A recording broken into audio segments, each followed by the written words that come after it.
आप सभी विद्यार्थियों का बहुत बहुत अभिवादन। EMRS PGT के का सिलेबस हमने शुरू कर दिया है। उसमें खंड ग में अगला टॉपिक है हमारा रिपोर्ट। रिपोर्ट किसे कहते हैं? रिपोर्ट को हिंदी में प्रतिवेदन भी कहा जाता है। रिपोर्ट क्या होता है, क्या किसे कहते हैं?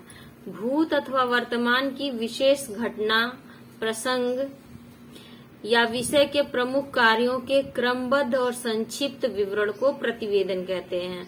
प्रतिवेदन किसे कहते हैं? प्रतिवेदन या रिपोर्ट। तो भूत अथवा वर्तमान की विशेष घटना, प्रसंग या विषय के प्रमुख कार्यों के क्रमबद्ध और संक्षिप्त विवरण को प्रतिवेदन कहते हैं। दूसरे शब्दों में, वह लिखित सामग्री जो किसी घटना, कार्य योजना, समारोह आदि के बारे में प्रत्यक्ष देखकर या छानबीन करके तैयार की गई हो, प्रतिवेदन या रिपोर्ट कहलाती है। तो रिपोर्ट का सीधा साधा मतलब क्या हुआ? कोई भी घटना जो घटित होती है हमारे आसपास, हमारे समाज में, जो भी, उसके बारे में अपना क्रमबद्ध विवेचन करना, क्रमबद्ध रूप में लिखना ही रिपोर्ट कहलाती है। प्रतिवेदन या रिपोर्ट को विभिन्न विद्वानों ने निम्नलिखित रूप में परिभाषित किया है। इसकी परिभाषाएं देख लेते हैं। अंग्रेजी शब्दकोश के अनुसार प्रतिवेदन से अभिप्राय एक अभिलेख या लिखित लेखा जोखा से है, जो सुना गया हो, देखा गया, अध्ययन किया गया आदि घटित होता है। अंग्रेजी शब्दकोश के अनुसार रिपोर्ट क्या है? रिपोर्ट या प्रतिवेदन, प्रतिवेदन से अभिप्राय एक अभिलेख या लिखित लेखा जोखा से है, जो सुना गया, देखा गया, अध्ययन किया गया आदि घटित होता है। C.A. ब्राउन के अनुसार, C.A. ब्राउन के अनुसार एक विद्वान है, इनके अनुसार क्या है रिपोर्ट? प्रतिवेदन या रिपोर्ट संचार की एक ऐसी व्यवस्था है जिसमें एक व्यक्ति किसी दूसरे व्यक्ति के लिए जो भी उन्हें प्रयोग करना चाहता है, कुछ सूचनाएं अपने पास रखती है। C.A. ब्राउन के अनुसार क्या है? प्रतिवेदन या रिपोर्ट संचार की ऐसी व्यवस्था है जिसमें एक व्यक्ति किसी दूसरे व्यक्ति के लिए जो भी उन्हें प्रयोग करना चाहता है, कुछ सूचनाएं अपने पास रखती है। लेसिकर के शब्दों में, व्यावसायिक रिपोर्ट पर आधारित सूचना का क्रमबद्ध एवं वस्तुगत संचार है जो व्यावसायिक उद्देश्य की नियुक्ति करता है। लेसिकर के शब्दों में ये थी परिभाषा। अब देखते हैं डॉक्टर धर्मपाल के शब्दों में परिभाषा क्या है रिपोर्ट की। सरकारी या गैर सरकारी स्तर पर विभिन्न मामलों के लिए जो समितियां, आयोग, अध्ययन दल के रूप में जांच करते हैं, उनके द्वारा जांच के प्रस्तुतिकरण, दिए गए विवरण, अनुशंसा आदि को सामूहिक रूप से जांचते हैं, से प्रतिवेदन कहा जाता है। मतलब देखते होंगे आप लोग, जो सरकार कभी कोई घटना घटित होती है या कोई प्रकरण होता है, उस पे एक कमेटी बना देती है, फिर उस कमेटी से कहती है कि इस विषय पर आप लोग इतने समय में एक रिपोर्ट बना के दीजिए, तैयार करके दीजिए। तो डॉक्टर धर्मपाल उसी के लिए कह रहे हैं कि जो सरकारी या गैर सरकारी स्तर पर समितियां या आयोग बनाए जाते हैं, उनके द्वारा दल के द्वारा जांच करते हैं और इस जांच के प्रस्तुतिकरण में दिए गए अनुशंसा को और सामूहिक रूप से जांचते हैं को प्रतिवेदन कहा जाता है। प्रतिवेदन या रिपोर्ट कहा जाता है। अतः स्पष्ट है कि कोई प्रकरण, घटना या स्थिति की अनुभवी जानकारी रिपोर्ट प्रस्तुत करना है। तो रिपोर्ट क्या है? किसी घटना या प्रकरण की अनुभवी जानकारी, मतलब उसके बारे में सारी जानकारी एकत्रित करके रिपोर्ट तैयार करना, प्रस्तुत करना ही रिपोर्ट का, जानकारी देना ही रिपोर्ट कहलाता है। देश विदेश में ऐसी कई घटनाएं होती हैं जिनके बारे में विस्तार से जाना जाता है, जिनके बारे में विस्तार से जानने के लिए सभी उत्सुक रहते हैं, लेकिन उसके जांच पड़ताल के लिए दस्तावेज की आवश्यकता होती है। इसी दस्तावेज की आवश्यकता होती है और इसी दस्तावेज को रिपोर्ट कहा जाता है। प्रतिवेदन शब्द दो शब्दों से मिला है। प्रति उपसर्ग में विद धातु के योग से प्रतिवेदन शब्द का निर्माण हुआ। ये प्रश्न परीक्षा में पूछा जा सकता है। प्रतिवेदन किन शब्दों से, कौन सी धातु है? तो विद धातु में प्रति उपसर्ग से बना है प्रतिवेदन, जिसका अर्थ होता है पूरी जानकारी होना या रखना। प्रतिवेदन या रिपोर्ट में विशिष्ट कार्य की जानकारी दी जाती है, साथ ही विभिन्न सुझाव एवं संतोषजनक उत्तर भी दिए जाते हैं। ये रिपोर्ट का गुण है। रिपोर्ट लिखते समय ध्यान रखने योग्य बातें, क्या क्या बातें ध्यान रखनी चाहिए रिपोर्ट लिखते वक्त? तो पहली, रिपोर्ट हमेशा संक्षिप्त होनी चाहिए। रिपोर्ट का शीर्षक स्पष्ट और विनम्र होना चाहिए। मतलब शालीन भाषा का प्रयोग होना चाहिए। रिपोर्ट की भाषा सरल और स्पष्ट होनी चाहिए। रिपोर्ट का शीर्षक ऐसा होना चाहिए जो मुख्य विषय को स्पष्ट करता हो, मतलब कि जो आप उसकी हेडिंग पढ़ें तो उसके बारे में अंदर की खबर को पढ़ने के लिए उत्सुक हो। घटना की तारीख और समय, घटना आदि जो घटित हुई हो उसकी जानकारी देनी चाहिए रिपोर्ट में। अब देखिए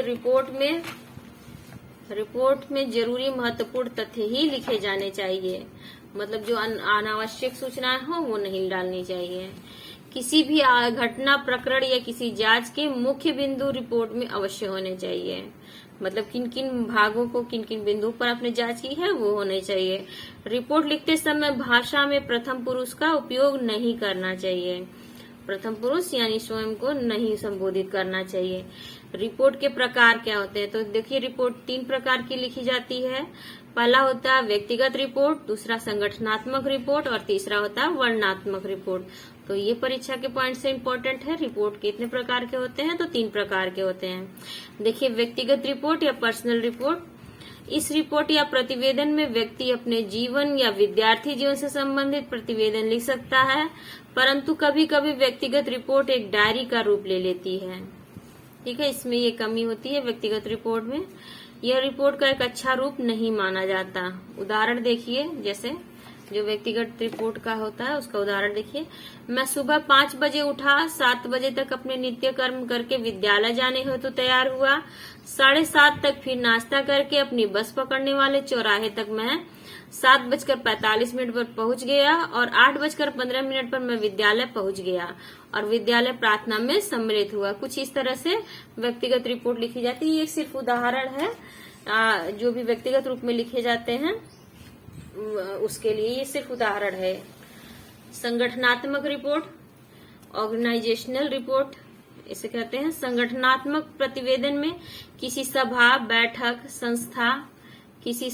बैठक, संस्था इत्यादि का विवरण दिया जाता है। यह रिपोर्ट लिखने वाला व्यक्ति बिना अपने बारे में कुछ कहे संस्था या संगठन के संबंध में सारी बातें लिखता है। इसका उदाहरण देखिए, मतलब संगठनात्मक प्रतिवेदन है, ऑर्गेनाइजेशनल रिपोर्ट है तो वो किसी संगठन से संबंधित होगा। इसका भी एक उदाहरण देख लीजिए। विद्यालय का वार्षिकोत्सव इसका शीर्षक है। हमारे विद्यालय की स्थापना 1945 में हुई थी। शुरुआती दिनों में जहां 4 शिक्षक और 40 छात्र हुआ करते थे, आज शिक्षकों की संख्या 1000 के करीब है तथा छात्रों की संख्या 1000 नहीं, आज शिक्षकों की संख्या 100 के करीब है तथा छात्रों की संख्या लगभग 3000 के है। यहाँ शिक्षकों को समय से वेतन मिलता है तथा विद्यार्थियों के सर्वांगीण विकास के लिए यहाँ पढ़ाई लिखाई के साथ साथ खेलकूद, संगीत, गायन, वादन, NCC, NSS, scout guide, judo, karate, नृत्य आदि क्रियाकलाप करने के अवसर भी विद्यार्थियों के लिए उपलब्ध हैं। तो एक ये संगठनात्मक रिपोर्ट हो गई, प्रतिवेदन हो गया। और तीसरा प्रकार है वर्णनात्मक प्रतिवेदन, डिस्क्रिप्टिव रिपोर्ट। वर्णनात्मक रिपोर्ट में किसी यात्रा, मेला, सभा, रैली इत्यादि का विवरण तैयार किया जाता है। रिपोर्ट लिखने वाले व्यक्ति को यह बड़ी सच्चाई के साथ विषय का उचित विवरण देना चाहिए। उदाहरण देखिए, जैसे इसका भी एक उदाहरण देखिए। प्रयागराज में मकर संक्रांति के अवसर पर विशाल मेले का आयोजन होता है और यदि यह वर्ष कुंभ वर्ष हो तो यहाँ आने वाले श्रद्धालुओं की संख्या लाखों में होती है। मेले क्षेत्र में श्रद्धालु संगम स्थल पर श्रद्धा की डुबकी लगाते हैं, भगवान भास्कर को अर्घ्य चढ़ाते हैं तथा यहाँ से गंगा जल भी घर के लिए लेकर जाते हैं इत्यादि। ये वर्णनात्मक रिपोर्ट के अंतर्गत आएगा, उदाहरण है। रिपोर्ट में क्या क्या विशेषताएं होनी चाहिए देखिए।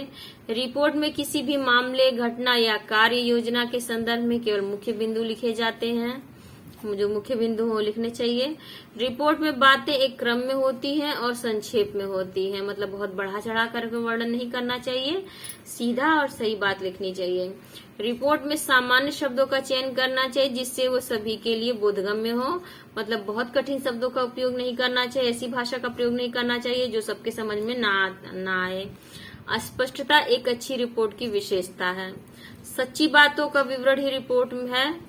इसमें कल्पना, पक्षपात व भावना का कोई स्थान नहीं होता, मतलब जो लेखक है, जो राइटर है या जो रिपोर्ट बना रहा है रिपोर्टर, वो अपने व्यक्तिगत उससे नहीं वहां पर अपने व्यक्तिगत अनुभवों से नहीं वहां पर पक्षपात उसे नहीं करना चाहिए। मतलब उसकी अपनी सोच क्या है, अपने सोच को वो डालना चाहिए, लेकिन उसी को ही प्रायोरिटी नहीं देनी चाहिए। जो भी रिपोर्ट लिखे उसे पक्षपात रहित लिखना चाहिए। रिपोर्ट श्रोता या पाठक के मन पर एक प्रकरण, घटना या विषय की स्पष्ट और जीवंत तस्वीर खींचती है। तो देखिए, रिपोर्ट मेरे ख्याल से आप लोगों को अब समझ में आ गया होगा। और अगर यदि कोई प्रश्न हो मन में तो आप पूछ सकते हैं कमेंट सेक्शन में। मेरे साथ टेलीग्राम चैनल पर जुड़ जाइए, वहां भी पठन पाठन सामग्री मिलती रहती है और सभी वीडियो की नोटिफिकेशन वहां पर आप लोगों को मिलती रहेगी। और फिर भी कोई प्रश्न हो या कोई वो हो तो आप शंका हो, कोई सुझाव हो तो आप कमेंट सेक्शन में डाल सकते हैं। मेरे साथ जुड़ के अपनी तैयारी को मजबूत बनाइए। और जो लोग पहली बार चैनल पर आ रहे हैं प्लीज जरूर सब्सक्राइब कर लीजिए, लाइक जरूर किया करिए और कमेंट जरूर किया कीजिए। और जो भी बच्चे तैयारी कर रहे हैं उन तक शेयर भी करिए इस वीडियो को। धन्यवाद।